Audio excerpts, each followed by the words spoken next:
Very warm welcome to you all in my YouTube channel DPS Tutorial Classes. This is Divya and you are at the right place if you want to know about the physics of class 10th. If you like this video then please hit the bell icon and subscribe to my YouTube channel. Class 10th का जो हमारा पहला chapter है physics का that is light reflection and diffraction. और last की classes में मैं आपको एक बार रिकॉल करा देना चाहती हूँ। हमने रिफ्रैक्टिव इंडेक्स के बारे में पढ़ा था और उसका क्या रिलेशन होता है, स्पीड ऑफ लाइट के बारे में पढ़ा, रिवर्सिबिलिटी ऑफ लाइट क्या होती है उसके बारे में पढ़ा। जो आज का हमारा टॉपिक है that is refraction to the parallel transparent medium. मतलब पैरेलल जो ट्रांसपेरेंट मीडियम जो हमने अलग अलग मीडियम्स कंसीडर किए हैं इनके थ्रू जो रिफ्रैक्शन होता है उसका आपस में क्या रिलेशन होता है इसके बारे में आज की क्लास में हम स्टडी करेंगे। तो मैं आपको बता देना चाहती हूँ, जैसा कि आप इस डायग्राम में देख सकते हैं कि हमने एक मीडियम लिया है एयर, एक ये नेक्स्ट मीडियम लिया है दैट इज वाटर, उसके बाद वाला जो मीडियम कंसीडर किया है दैट इज ग्लास, उसके बाद जो लास्ट में मीडियम हमने कंसीडर किया है दैट इज एयर। और आप देख सकते हैं हमारा एयर से वाटर में पहले डिफ्रैक्शन हो रहा है, वाटर से हमारा ग्लास में हो रहा है, ग्लास से हमारा वापस एयर में हो रहा है। तो इसके बारे में हम आज पढ़ेंगे कि हमारा इसका आपस में क्या रिलेशन होता है। OA travel in air then it enters in water. जो ये हमारी रे है इसे हम OA कंसीडर करते हैं। पहले ये एयर में ट्रेवल करती है, then it enters in water, उसके बाद वाटर में एंटर करती है, and then enters in glass, उसके बाद ये ग्लास में जाती है, and finally comes out in air by the ray C and D। और इसके बाद जो हमारी ये बाहर रे निकल के आती है इसे हम CD से कंसीडर करते हैं। The separating surface of the air and water and glass and air are parallel to each other. और जो मीडियम्स के सेपरेटिंग सरफेस है, जो हमारा एयर से वाटर के बीच का सेपरेटिंग सरफेस है, वाटर और ग्लास के जो बीच का सेपरेटिंग सरफेस है, और ग्लास और एयर का जो ये बीच का सेपरेटिंग सरफेस है, ये आपस में तीनों एक तीसरे के मतलब पैरेलल में है, आपस में ही मतलब ये तीनों लाइंस पैरेलल है। तो अब हमारा ये एक बेसिकली डायग्राम हो गया। इसमें आप देख सकते हैं ये हमारा एयर है मीडियम, ये वाटर है सेकेंड, थर्ड हमारा ग्लास है और फर्स्ट वापस से हमारा ये एयर आ जाता है। ये हमारी नॉर्मल्स ड्रॉन है, जो डॉटेड लाइन है आप देख सकते हैं। OA जो है ये हमारी इंसिडेंट रे है, फिर इसके बाद जब ये वाटर में आ रही है एंटर कर रही है तो ये रे हमारी रिफ्रैक्ट हो गई है। तो जो यहाँ पे I1 है ये हमारा इंसिडेंट रे कंसीडर किया गया है, R1 जो है ये हमारा रिफ्रैक्टेड रे कंसीडर किया है। अब जैसा कि हमें पता है मैथ्स में ये फॉर्मूला होता है, ये हमारे ऑल्टरनेट एंगल्स हैं, तो ये R1 और ये R1 ये वाला जो एंगल है ये इस एंगल के इक्वल हो जाएगा। तो जैसा कि ये एंगल R1 है यहाँ पे भी ये एंगल R1 हो जाएगा। मींस दैट अब वाटर और ग्लास के लिए ये R1 हमारा कैसा काम करेगा, एंगल ऑफ इंसिडेंट की तरह वर्क करेगा। और उसके बाद जब लाइट रे हमारी ये B और C ग्लास में एंटर करती है तो ये हमारा जो एंगल हो जाता है दैट इज R2, ये हमारा एंगल ऑफ रिफ्रैक्शन हो जाएगा। अब इसमें भी वही चीज सेम फॉलो करेगी, ये एंगल इस एंगल के इक्वल हो जाएगा, तो आपस में दोनों इक्वल हो जाएंगे, तो ये भी हमारा R2 हो जाएगा। और उसके बाद जब ये एयर में एंटर करेंगे तो ये नॉर्मल के अवे बेंड करते हैं। मैंने आपको स्टार्टिंग में बताया था कि जब रेयर से डेंसर में जा रहे हैं, जैसे कि ये हमारा रेयर मीडियम था और ये हमारा डेंसर है, तो ये नॉर्मल के मतलब टुवर्ड्स बेंड करते हैं।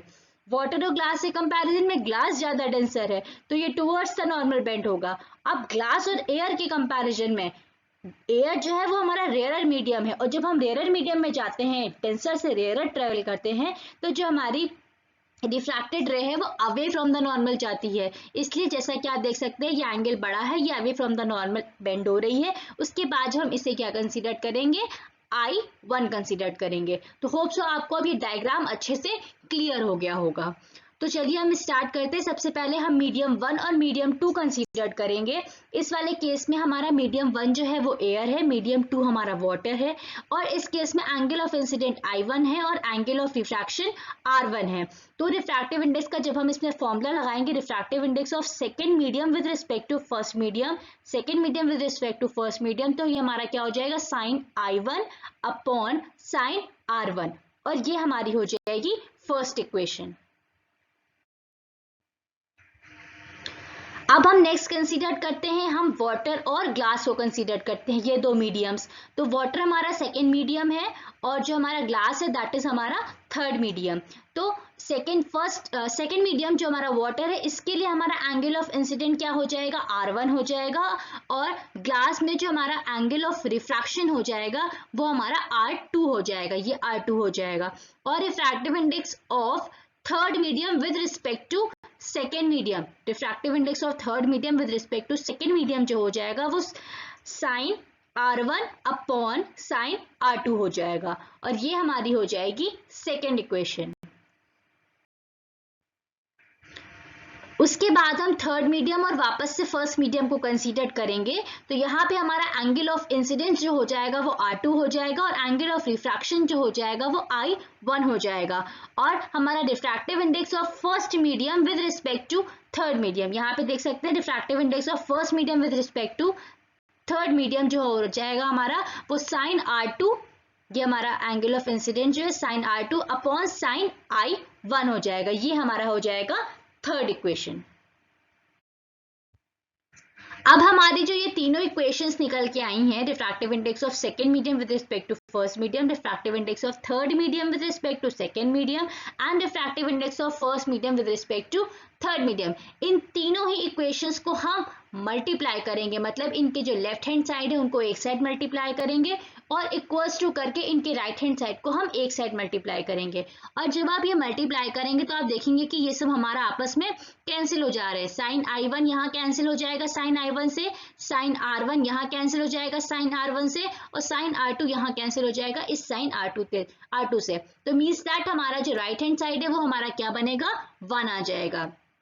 अब अगर हम इन दोनों, ये वाला जो टर्म है और ये वाला टर्म है, इन दोनों को आपस में अगर हम नीचे ले आते हैं, क्योंकि उसका लाने का एक बहुत बड़ा रीजन है, हमें यहाँ पे एक रिलेशन बनाना है। जो रिलेशंस हमने लास्ट की क्लासेस में पढ़े हैं, जो उनसे रिलेशन, उन्हीं को मतलब हम इसमें यूज करते हुए, इम्प्लीमेंट करते हुए एक नया रिलेशन तैयार करेंगे। तो हम refractive index of third medium with respect to second medium as it is लिखा रहने देंगे, और जो हमारे ये है refractive index of first medium with respect to third medium and refractive index of second medium with respect to first medium, इन दोनों को हम नीचे लिख देंगे। अब आप लोग याद करिए, हमने लास्ट की क्लासेस में ही ये चीज पढ़ी थी कि refractive index of second medium with respect to first medium जो होता है वो हमारा इक्वल्स टू होता है 1 अपॉन रेसिप्रोकल जो होता है refractive index of first medium with respect to second medium. तो अगर हम यहाँ पे जो ये हमारा लिखा हुआ है refractive index of first medium with respect to third medium है, तो अगर हम इसको ऊपर करके लिख दे, जैसे हमारा यहाँ पे ये लिखा हुआ है, इसको हम ऐसे लिख सकते हैं, मीन्स दैट जो इस 1 upon refractive index of first medium with respect to second medium है, उसको हम equals to refractive index of third medium with respect to first medium लिख सकते हैं, क्योंकि यहाँ पे तो हम ये कंसीडर करेंगे, ये तो हमने एज अ एग्जाम्पल लिया है। तो अगर हम इस वाले केस में कंसीडर करें कि 1 upon refractive index of first medium with respect to third medium, जैसे कि हमने यहाँ पे ये लिखा था, इसको हम किसके इक्वल लिख सकते हैं, refractive index of third medium with respect to first medium. तो हमारा ये चीज आ जाएगा, इस पूरे के जगह हमारा ये चीज आ जाएगा, refractive index of third medium with respect to first medium, और अपॉन में refractive index of second medium with respect to first medium, हमारा ये यहाँ पे लिखा हुआ है। तो ये हमारा एक बहुत ही इंपॉर्टेंट रिलेशन निकल के आता है कि refractive index of third medium with respect to अगर सेकेंड मीडियम दिया है तो फर्स्ट मीडियम को हम एक तरह से कॉमन ले लेंगे, और refractive index of third medium with respect to first medium upon refractive index of second medium with respect to first medium, ये हमारा बहुत ही इंपॉर्टेंट रिलेशन है और इससे भी हमारे न्यूमेरिकल्स एग्जाम्स में पूछे जाते हैं।